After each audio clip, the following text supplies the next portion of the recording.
Jay-Z, Nas, Dot, Wayne, Lupe Fiasco.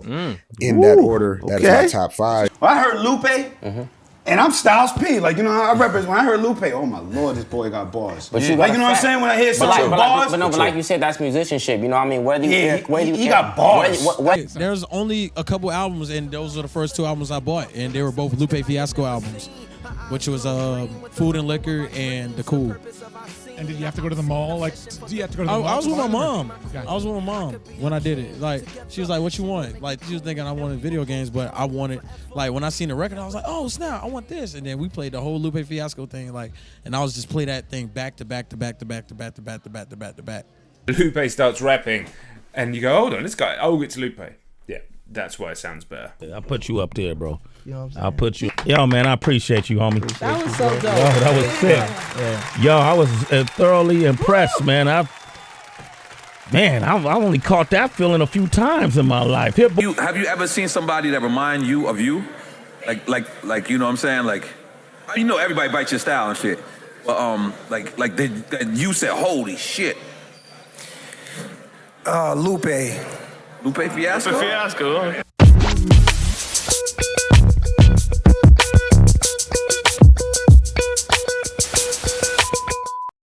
You may be familiar with Lupe Fiasco from his radio hits Superstar, Battle Scars, and Show Goes On, or from his career-defining skateboard record, Kick Push. From the jump, his debut studio album, Food and Liquor, put him on the map in a rap environment dominated by staples like T.I., Lil Wayne, and Jay-Z, and the more popular figureheads of gangster rap in the early 2000s. Since then, he's held an interesting space in the world of rap amongst hip-hop artists, relatively popular, but adjacent to the trends and subject matter of his contemporaries. I was born in 1993.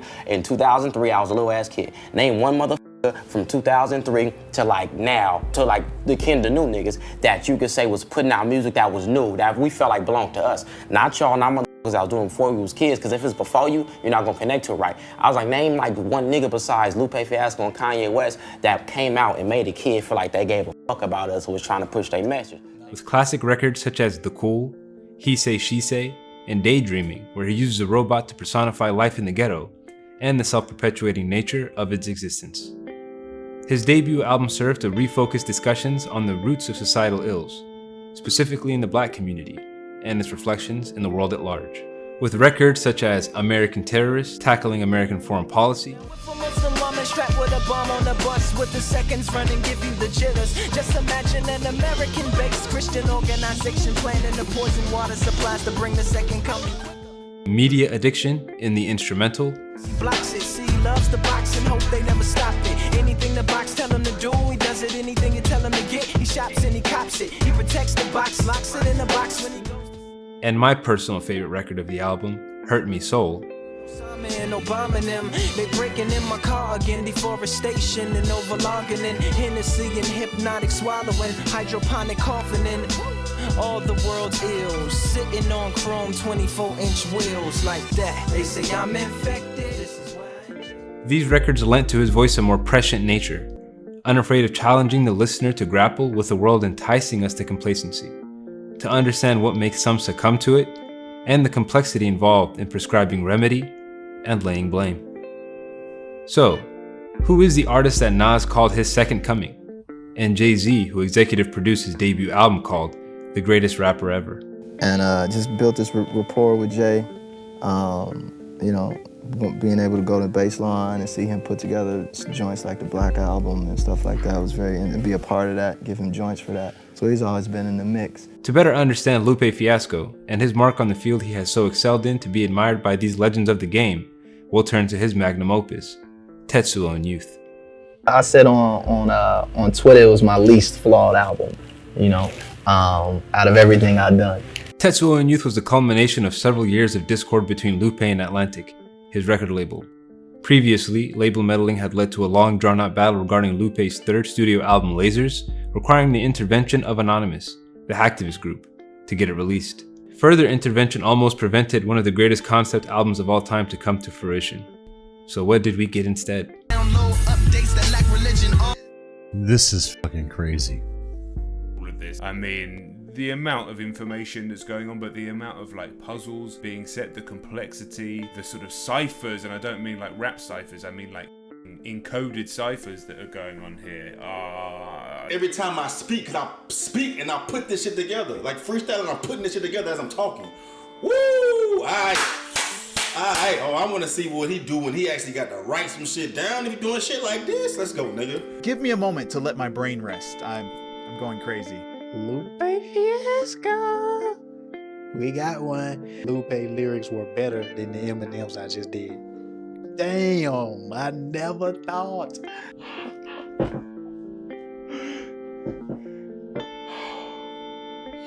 I'm sweating up in here, man. University rap. God damn. You need a PhD to understand this. The album Tetsuo Youth is a culminating work. From the era of mixtape Lupe, where he flexes lyrical ability in Fahrenheit 115 series, Enemy of the State, and most recently Fahrenheit, to the conceptual works of his albums The Cool and Food and Liquor, we see the meld of rappers' bravado with the structure and concept that can only be classified as high art. This is most definitely one of the aims of the project, to challenge the status quo of recording artists as simply being generators or feed for the streaming platforms, which was burgeoning in the time of its release in 2015. This work seeks to challenge the idea that rap itself cannot be curated in museums, studied in schools, and win Pulitzers or Nobel Prizes. I'm not saying they don't want intelligent conversation. Hip-hop's very intelligent. Yeah. It's intelligent on certain subjects. It's Right. emotionally intelligent. It's Yeah. intelligent in different capacities. That doesn't mean hip-hop is interested in fine art. It's trying, but it's not, right? And even when it does try to speak for it, niggas be like, nah. German philosopher Theodor Adorno describes low art as that which seeks to be digestible, simple, repetitive, and commercial. In this regard, Tetsuo Youth is intellectual, multi-layered, and purposefully elusive. I wanted to do it in a way that was like fine art, because that's what it is to me. So, where should we begin? Maybe we should begin at the beginning. The album art of Tetsuo Youth is a painting by Lupe himself, which I'm probably going to butcher here, Umo Mangiato Tigre, or Man-Eating Tiger. Like the album itself, there's already a lot to unpack here. Is the man eating the tiger a parallel to our destruction of nature, or the destruction of the lower or beastly self? This might be the case, especially with the theme of breaking the cycle of self to reach enlightenment in the album. Real still till you realize its realness. Defeat samsara, achieves nirvana and brilliance, yeah. Perhaps the tiger is consuming man, pointing to our succumbing to the nature of our lower self. The reason I keep bringing up the fine art piece is because it's an integral part of the album. So it's like you listen to Joe for the fans. Like I do this for the fans. Most people ain't gonna buy this record, just so we're clear. Like I know people hearing this right now, probably not hearing this right now. I'm not buying that shit. I haven't listened to Lupe Fiasco since motherfucking 1985. I think the truth is somewhere in between. That it is man, period, eating tiger, period. We are stuck in a loop. The work seeks to define those edges of self-destruction through the lens of Lupe's worldview, a world where he has spent most of his life, either in the streets of Chicago or the boardrooms of corporations and multi-conglomerates. The use of Italian for the painting's name is also interesting as well, perhaps foreshadowing the biblical narratives that are weaved throughout the work in tracks like Madonna, Adoration of the Magi, and Deliver. The album's title itself is a mystery. Tetsuo Youth bears the name of the eponymous character from the acclaimed film Akira. From Lupe himself, we can take the title at face value. Tetsuo, now you correct me if I'm wrong. This is a Japanese character, right? No, am I wrong? No, that is a truth. Okay. That is a truth. But that's not what this album is about. What this album is about. It's not about that. Okay. All right. It's funky because I had to be very careful about how we were rolling it out and when we established the title, because I knew there were kids who were gonna be like, oh yeah, it's about Akira, which is a Japan animation called Akira, and one of the main characters in it is Tetsuo. Yeah. And he's a crazy character. But anyway, he was like a muse for one scene in the movie where I was like, oh yeah, that's gonna, how you have like people say they have like a inspiration wall or something like that, where they put up different images and go back to it and vision board. Yeah, so something like that. So for me, when I do that musically, I do the same thing. I'll pick out words that buzz with me, or phrases or events or whatever, and then create the album from that when one of my creative processes. So Tetsuo was one of those characters that stuck out, but it wasn't about him. It wasn't like I'm going to do his biography.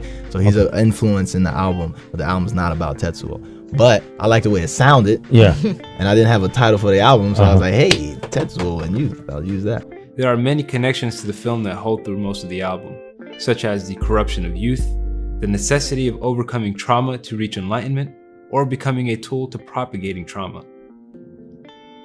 I thought perhaps the title was borrowed from the film series Tetsuo the Iron Man, where a salaryman finds himself at the mercy of a deranged metal fetishist known simply as Guy, who is slowly and maddeningly turning our protagonist to a robot. Sound familiar?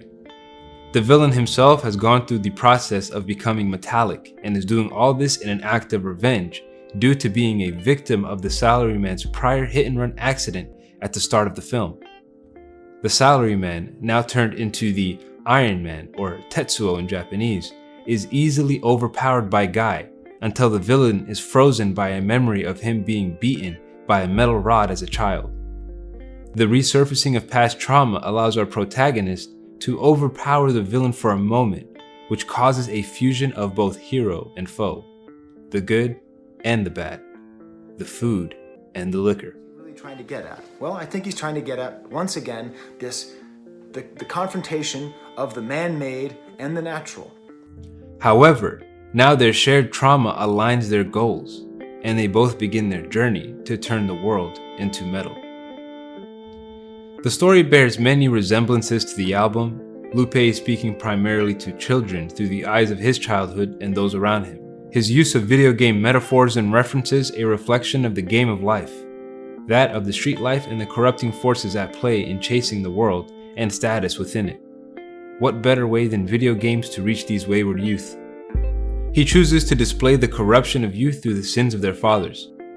His use of biblical history and language conjure the image of Jesus Christ, immaculately born to this world, and those of the ghetto babies, who, though as pure in the beginning, have none of the redeeming instances in their environment to grow and nurture their sense of wonder and intellect. So my piece was this. Jesus. I got a problem with Jesus. Now I love Jesus. I love Jesus. Okay, love me some Jesus. I love the narrative of Jesus, love the story of Jesus. And I was thinking about this, and I'm close to these things. So, I got homies who got killed in the city. I got folks around me who face that violence. I got folks who are in the midst of that violence, et cetera, et cetera. And I was thinking, like, where's this coming from? If money can't fix it, if interruptions can't fix it, if fame and fortune can't fix it, if it's still happening even to who are the highest of folks, in our space with all of the resources in the world, it still kind of comes back down to a moment or an instance, and they get taken away from this world. What's the real issue? Like what is happening? And so me, as being a storyteller, I try and identify what is the narrative that is kind of pushing what and why we do certain things. And the thing that I kind of settled on last night was Jesus. Like the one story that everybody is aware of is the story of Jesus, right? And I was thinking, like, well, what did Jesus do? He threw his life away young, right? Like, he let some folks put him in a position to get killed, right? Even in the face of all of this amazing stuff that he's capable of doing, right? It was more importance on, like, nah, I'ma just down this look for this little petty thing right here. I'ma become the martyr in the face of this situation, right? Versus all of this stuff that you can do. Just imagine if Jesus lived to be 60 or 70 or 100 years old, how many people he could have, healed, and how many fish and bread how many fish sandwiches he could have made, and all of that stuff. And I thought about it real seriously last night. I know we tend to joke a little bit, but I really thought about it seriously last night, and in the face of D-Thang, rest in peace, and some other little events. And it was like, man, we need to change that narrative. You know what I'm saying? Like that meta narrative. Of course, do the tactical stuff, do this stuff, but there's other narratives in our lives. And it's for white people, black people, everybody around the world. Like that narrative of like just throw your life away, you know, like that's super whack, you know. And for me, it just touched on me, and I just wanted to share that. I felt inspired by the Holy Spirit to share that as kind of like cannon fodder for conversation. That Jesus narrative and what role does that play in the violence that we see in our communities? Instead, what we see is the repetition of old repeating the same mistakes as those before us, to lash out in trauma to those responsible and not responsible for the state of their lives. We see the transfiguration of souls in the children to something other. Through the infatuation of the world is the loss of the spiritual identity, turning us into mere products of our environment. Some further examination and we see similarities in themes and symbolism. The villain in this story is a victim to a violent past as well as present. His accident is the only connection with the protagonist, but this trauma intertwines their fate.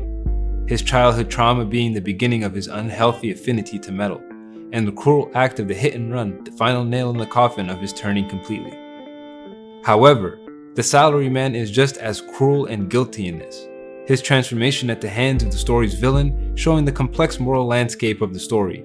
He is not a hero, and in fact, the opposite could be said, with his negligence spurring along Guy, the villain, until the final act. In addition, with the theme of resurrection, the album is theorized to be playable forward and back. The track listing itself paints an image of Jesus if flipped upside down. The last song, when flipped, becomes the first, and now they resurrect over anew seemingly paints the hands on the cross. The idea that we are to break samsara, the cycle of life and death to which life in the material world is bound, becomes the concluding line of the entire work. It follows the journey to discover a moral landscape beyond the mere repetition of what came before, to become true disruptors in the same sense as Christ, to maintain that wonder and purity by following not the way of man, but that which is not man. In the defining and intro track of the album titled Mural, Lupe paints the most impressive collage of his life in 8 minutes of what can only be described as lyrical blackout. And in the time since its release, students of the game are still deciphering this work. In essence, the track is Lupe painting images of his beliefs, worldviews, interests, and life in double and triple entendres. I have yet to see a breakdown of the entire song fully, but I will do a short breakdown of a few lines to show the breadth of the work. Miracle, mass, miracle, lyrical, like niggas like, get the fuck out of here, B. The ribbon in the sky is the ribbon that I drop. Dribbling the eye across the prism of a clock that lacks meaning, but racks up stacks of fat reading to catch chief and wrapped up plants from trap dealings. Now what's the coffin with a scratch ceiling? And what's the talking without the match feeling? That's berry living and cherry picking every lemon from your berry system, then proceed with the pack feeding. The stanza here begins with him saying that even his arbitrary lines are dissected to the nth degree. Warning, this video does contain similar dissection. It's no surprise since he's one of the foremost conceptual rappers in the game. And the owner of Rap Genius was like, yo, you know we started Rap Genius because of your lyrics. This line feels like a wink and nudge to the audience. There are a few interpretations here. Besides the obvious meaning of a criminal being caught for selling dope, plants here could signify spies. This also aligns with the theme of cowardice in the preceding stanza, their goal being to catch the chief, or Lupe in this case. We are spying into his mind, like he is to the world when he says in the preceding lines. We are spying into his mind. We are trying to get the big picture but failing to get it, his trap dealings being the labyrinthine lyrics. Therefore he is the chief, wrapping up the plants that want to dissect his bars. Why does he call us plants? Because his purpose is to help the listeners grow. And proceed to proceed and put seeds in the ground with trees that grow leaves. And what's the coffin with a scratch ceiling? And what's the talking without the match feeling? Here we can see some arguments that strengthen our understanding of the previous lines. Both the chief and his wrapped plants are caught, so now he finds himself buried alive. What's the talking without the match feeling? Well, there's no point in talking when you can't be understood. He's buried in his art. These next few lines below draw everything together. That's berry living and cherry picking every lemon from your berry system, then proceed with the pack feeding. This again plays with the gaming references through the entire work, but the meaning is a little bit more layered. He must remove the sourness from being misunderstood, remove his ego to become one with many, no longer seeing himself as a chief, but just another plant. This goes into the last line of the song, to achieve nirvana in brilliance. He must let go of the tether so he can become one, and like Buddha, become all. About your album cover though, it's a beautiful, what looks like acrylic paint in this, I don't know, like, explain it to me. What's the meaning behind it? It's Pac-Man. When Pac-Man eats the berry, all the ghosts become the same, and he can consume them instead of being consumed. This also plays into the biblical imagery and practices such as the Eucharist or body of Christ. Like, most people don't care about this. There's like 7 fans who do. They live their life by this. There's so many Easter eggs in the record. And you'll see them on Reddit like, yo, is that Pac-Man? That looks like Pac-Man. And there's a whole narrative that's like, you know, the stuff that the rapper cares about. Escaping the cycle of win-lose to one where we can only win. And that's the reason why I enjoy Lupe's work so much. It makes you an active contributor to the work. I think this line is apt, as the superstar puts it himself. And everybody claps cause everybody is pleased, and then they all take the stage and start performing for me. Like ha ha ha ha ha. Ha ha ha ha ha. If you've made it this far, thank you for watching. I really appreciate your support. Please like and subscribe to the video for more content. And check out my socials, which are in the comments below. Feel free to support me on Patreon as well if you can. Anything helps to continue this work. Thank you.